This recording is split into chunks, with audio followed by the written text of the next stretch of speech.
নমস্কার বন্ধুরা, রান্নাঘরে আবার একটা মাছের ঝোল রেসিপি নিয়ে চলে এসেছি। খুব গরম পড়ে গেছে, তার জন্য এখন হালকা ঝোল খেতেই ভালো লাগবে। তাই এখানে লাইলন টিকা মাছ নিয়েছি একটা, আমি এখানে 3 পিস রান্না করছি। আর এখানে নিয়েছি ডাঁটি কচু, আলু আর টমেটো কেটে ভালো করে ধুয়ে রেখেছি। আর এখানে মশলা আছে, সব মশলাই নিয়েছি কিন্তু অল্প করে। হলুদ গুঁড়ো, লঙ্কা গুঁড়ো, ধনিয়া গুঁড়ো না জিরে গুঁড়ো, ধনিয়া গুঁড়ো আর আদা রসুন পেস্ট অল্প করে।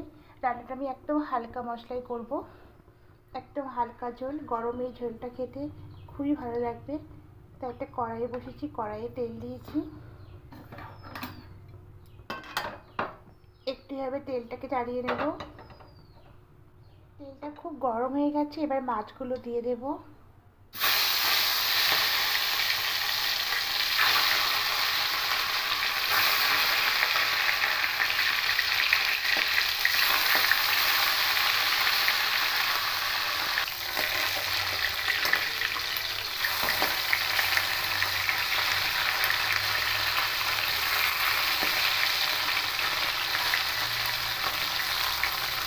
আমি এখানে অল্প করে রান্না করছি, রান্নাটা অল্পই হবে।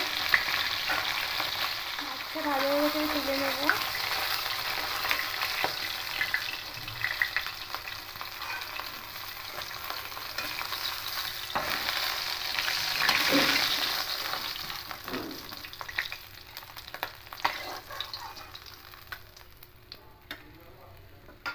এবার এই তেলের মধ্যে জিরে ফোড়ন দেব আর 2টো তেজপাতা দেব।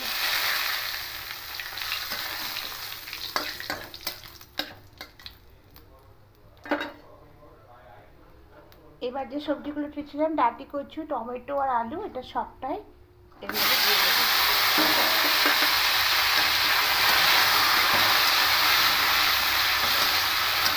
দিয়ে নেড়ে চেড়ে একটু হালকা ভেজে নেবো।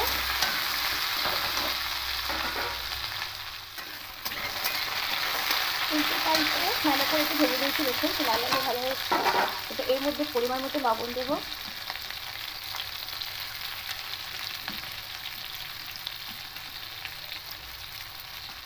আর সব মশলাগুলো দিয়ে দেবো, দিয়ে ভালো করে একটু কষে নেব।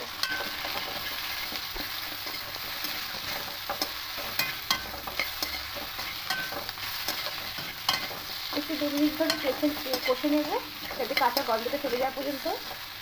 খুব সামান্য জল দেবো।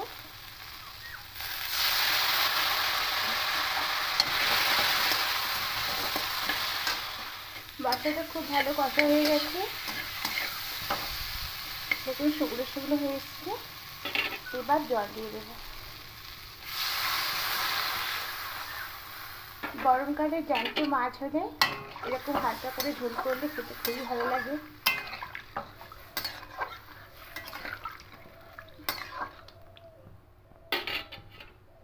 লাইলন টিকা মাছটাও জ্যান্ত ছিল, তাই আমি আজকে হালকাই ঝোল করলাম। এবার ঢাকা দিয়ে দেবো, একটু ঝোলটা ফুটে আসলে মাছগুলো দিয়ে দেবো।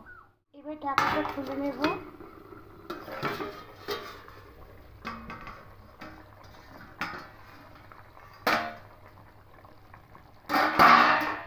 ঝোলটা ফুটতে শুরু করে দিয়েছি, এবার মাছগুলো দিয়ে দেবো।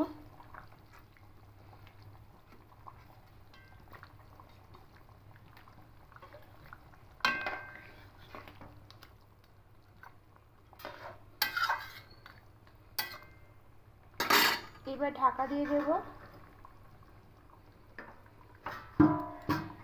কিছুক্ষণ ঢাকা দিয়ে রেখে দেব। এবার ঢাকাটা খুলে নেব।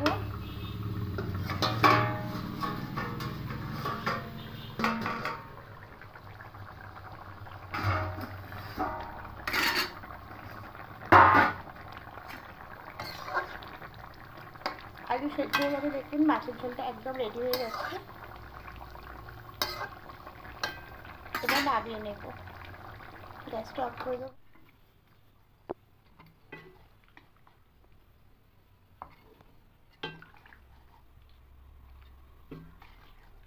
গরমের মধ্যে এরকম করে একটা ঝোল বানিয়ে নেবেন, জ্যান্ত মাছ দিয়ে খেতে খুব ভালো লাগবে। হালকা এই ঝোলটা সকলেরই পছন্দ হবে।